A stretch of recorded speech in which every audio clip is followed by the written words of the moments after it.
I love to travel and I'm pretty good at packing, so here are a few of my tips. One of the things I like to do is maybe starting a week before my trip, as I come across things that I think might be fun to wear on the trip, I just throw them in the guest room on the bed and make a big pile. And then the day before the trip, I have to do a big edit and figure out of all these options, what do I really want to take and what do I really have room to take.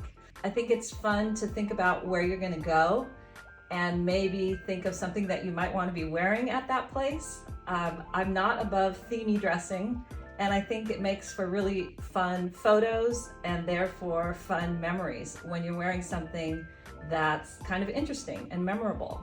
A lot of packing tips that I read say to bring a lot of black or a lot of neutrals, and I agree with that, but I think that what makes it fun when you're traveling is to have a few pieces that are sort of surprising or delightful or colorful in some way, because they can start a conversation in a place that you've never been to before, and it just makes your trip more interesting.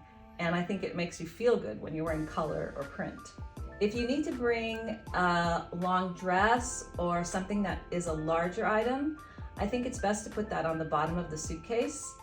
And things that don't really wrinkle, like jeans or heavier fabrics, you can fold, but then I like to roll lighter weight fabrics, whether they're knit or woven, and put them around the edges of the suitcase.